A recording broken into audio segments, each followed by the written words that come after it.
అన్నిటినీ అన్ని సమ్మేళనాల్ని అతను తన వ్యక్తిగత ప్రయోజనాలు అంతా బాగానే ఉంది, మీరు చెప్పేది కూడా బాగానే ఉంది. బండి సంజయ్ ఒక ట్వీట్ చేశాడు. ఆ ట్వీట్ మీరు కూడా చూశారని భావిస్తున్నాను నేను. ఒకసారి ఆ ట్వీట్ను మీకు చదివి వినిపించేటువంటి ప్రయత్నం చేస్తాను. ఆ సంజయ్ క్లియర్గా సత్యమేవ జయతే అంటూ కొన్ని వ్యాఖ్యలు అయితే చేయడం జరిగింది. అటు మొదటి రోజు, ఆ తర్వాత అరెస్ట్ అయిన రోజు కూడా తనే నేను అప్పగించాను అనేటువంటి మాటని చెప్తూ మాట్లాడినటువంటి మాటలు కూడా మీరు చూసిండొచ్చు. ఆ మాటలను బట్టి మీకేమనిపించింది అసలు? ఇది అంటే అతను అప్పగించాడు అనేది నిజం కాదు, కాకపోతే ఒత్తిడికి గురైంది తెలంగాణ పోలీస్. మేము డీజీపీ గారిని కలిసాం మధ్యలో 13 రాత్రి సాయంత్రం. ఒకసారి అజర్ ఇది చూపించే ప్రయత్నం చేయి. సత్యమేవ జయతే without most respect for law and judiciary అని చెప్పేసి క్లియర్ గా ఇది తెలుగులో కూడా సర్క్యులేట్ అవుతా ఉంది. తను నా కొడుకైనా సామాన్యుడైనా ఒకటే అనే మాటను చెప్తా ఉన్నాడు. నా కొడుకని నేను ఏ రకమైన ఏ విధంగా రక్షించుకునే ప్రయత్నం చేయను, అట్లాగే నా కొడుకు నేరం చేస్తే కూడా చట్టం ముందు శిక్షార్హుడే అని. దానిలో ఇంకొక మాట ప్రస్తావించారు, లీగల్ గా కొంతమంది నాతో చెప్పడం వల్లే ఇన్ని రోజులు నా కొడుకుని నేను స్కిప్ చేశాను, పక్కన పెట్టుకున్నాను దాన్ని ఎట్లా చూడొచ్చు అంటారు. చేశాను, కొంతమంది చెప్తే నేను ఆ పని చేశాను అన్నట్లుగా చెప్పాడు లీగల్ గా చట్టబద్ధ. కానీ ఏ విధంగా చూసినా అవి పరస్పర విరుద్ధమైన కామెంట్లే. ఒకసారి ఏమో పోలీసులు అతను అబ్స్కాండింగ్ అని చెప్పినప్పుడు కూడా, పరారీలో ఉన్నాడు అని చెప్పినప్పుడు కూడా చాలా సీరియస్ గా నా కొడుకు పరారీలో లేడు అని మాట్లాడాడు. లేడు అన్న తెల్లారే అతన్ని ప్రొడ్యూస్ పేట్ బషీర్బాగ్ పోలీస్ స్టేషన్ రమ్మని నోటీస్ అంది రావాలి కదా. అంటే ఇట్లా పరస్పర విరుద్ధం.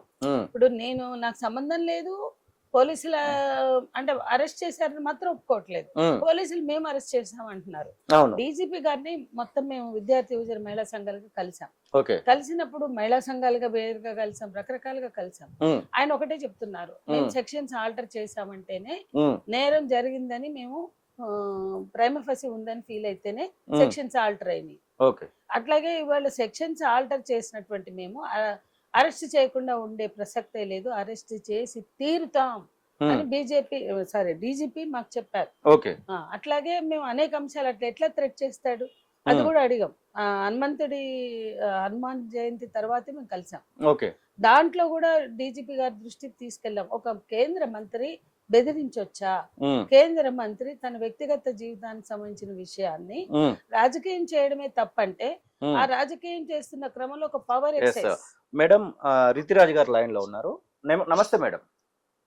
నమస్తే, ఎవరున్నారు? మేడం నేను శ్రీనివాస్ మాట్లాడుతున్నాను, జర్నలిస్ట్ శ్రీనివాస్ మాట్లాడుతున్నాను మేడం. మీరు బిజీగా ఉన్నారా, ఫ్రీ అయినా మేడం? ఒక 1 మినిట్ ప్లీజ్ తొందరగా చెప్పండి. ఇది రితిరాజు మేడం గారు, ప్రధానంగా ఇప్పుడు బండి సంజయ్ కొడుకు పైన ఇంకొక కేసు కూడా నమోదు చేసినట్టుగా తెలుస్తా ఉంది. థ్యాంక్ యూ సో మచ్ అన్న. ఇది పరిస్థితి. ఇంకో కేసు గురించి ఒకసారి క్లారిటీ తీసుకుందామని అనుకున్నాం. మేడం, ప్రధానంగా ఇప్పుడు మీరు చెప్పిన మాటల ప్రకారంగా వాళ్ళ తల్లిదండ్రులతో మాట్లాడారు. ఆ కేసులను బట్టి చూస్తే బయటి వాళ్ళకైతే ఎలాంటి శిక్షలు పెట్టారో అలాంటి శిక్షలే పెట్టాము, మేము ఎక్కడ కూడా తప్పు చేయలేదంటూ పోలీస్ శాఖ మాత్రం చెప్తా ఉంది. ఇప్పుడు ఉన్నటువంటి కేసుల ప్రకారం, ఇప్పుడు ఉన్నటువంటి సెక్షన్ల ప్రకారం బండి భగీరథ్కి ఎన్ని సంవత్సరాలు నేరం ప్రూవ్ అయితే ఎన్ని సంవత్సరాలు? 20 ఏళ్ళు పడాలి శిక్ష ఉంది. నిర్భయ చట్టం ప్రకారం చూస్తే ఈ దేశంలో నిర్భయ ఘటన జరిగింది అందరికి తెలిసిందే. నిర్భయ ఘటన తర్వాత జస్టిస్ వర్మ కమిటీని వేశారు. జస్టిస్ వర్మ చాలా అద్భుతంగా ఒక మహిళా హృదయంతో బాధితుల పక్షం వహించినటువంటి కమిషన్ ఏదన్నా ఉందంటే అది జస్టిస్ వర్మ కమిషన్. ఆ వర్మ కమిషన్ చేసిన సిఫార్సులో చాలా స్పష్టంగా లైంగిక నేరాలు, లైంగిక దాడులు, లైంగిక అత్యాచారాలు అంటే సెక్షువల్ అబ్యూస్ గానీ, అసాల్ట్ కానీ, అట్రాసిటీ కానీ, ఇవి పవర్ ఎక్సైజ్ చేసేటువంటి వ్యక్తులు ఇంకా ఎక్కువ చేసే అవకాశం ఉంది. అంటే తమ చేతిలో అధికారం ఉంది, ఏం మాట్లాడర్లే, ఎవరు నోరిప్పర్లే అని.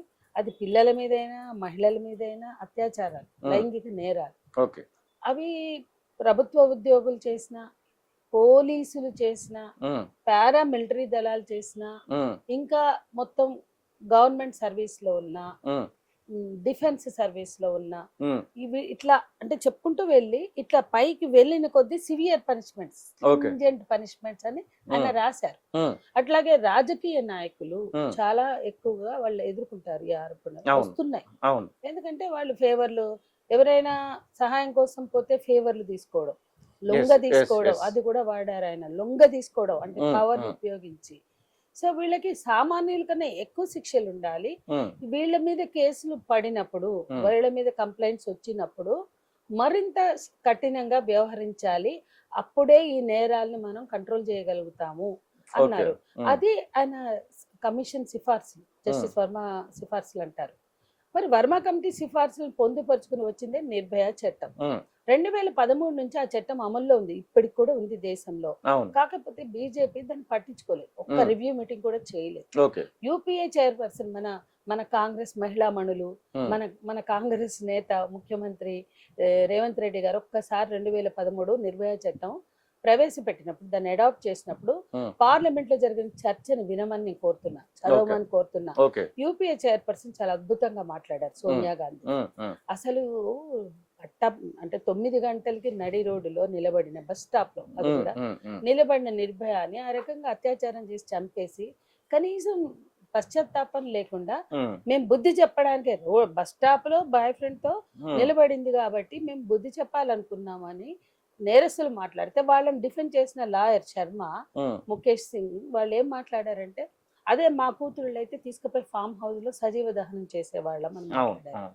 సో అంత ఘోరంగా మాట్లాడినప్పుడు దాని విషయంలో ఆమె ఇది 9 నిలబడితే నేరం అని మాట్లాడి మేము అత్యాచారం బరాబర్ చేస్తామని మాట్లాడుతున్నారంటే మనం చాలా అవగాహన కల్పించాలి. మహిళల్ని ఒక సెక్స్ ఆబ్జెక్ట్స్ గా చూస్తున్నారు, బహిరంగ ప్రదేశాల్లో మహిళల భద్రత లేదు.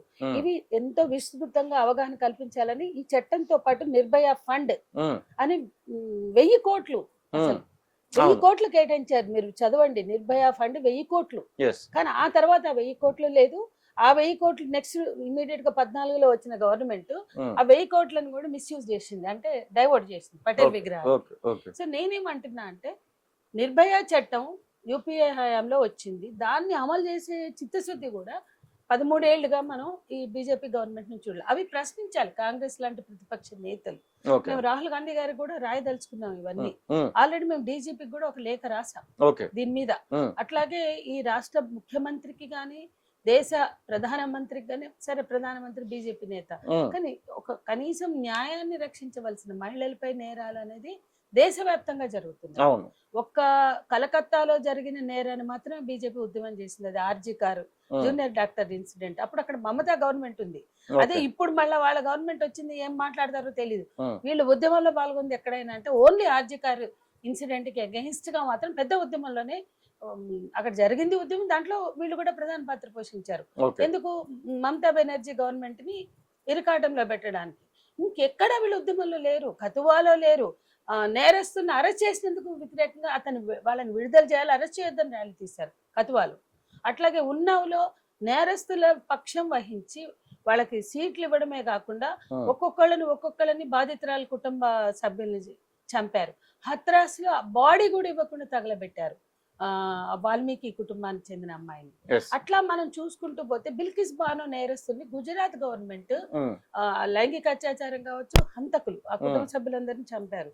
అదే గుజరాత్ మీ గవర్నమెంట్ ఉన్నటువంటి, అంటే అంత నేకెడ్ గా జరిగింది, వాళ్ళు తప్పించుకోలేకపోయారు. అదే గుజరాత్ కోర్టు వాళ్ళకి లైఫ్ వేసింది.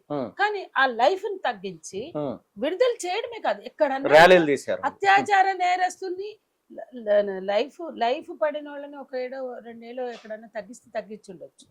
కానీ వాళ్ళని ఊరేగించిన ఘనత అక్కడ కతువాలో చేశారు, ఇక్కడ కూడా వాళ్ళని ఊరేగించి ఇట్లా హారతులు ఇచ్చి దండలేసి ఊరేగించి బీజేపీ కార్యాలయానికి తీసుకెళ్లారు. బీజేపీ కార్యాలయంలో కూర్చున్న ఫోటోలు వచ్చినాయి మీడియాలో. ఇవేం ఇండికేట్ చేస్తాయి, ఇవేం మెసేజ్ ఇస్తాయి? కాబట్టి అత్యాచార బాధితుల పక్షాన కన్సర్న్ తో ఉన్నట్టు మనకి ఎక్కడ కనిపించదు. ఉన్న చట్టాలని వాళ్ళు ఉపయోగించట్లేదు.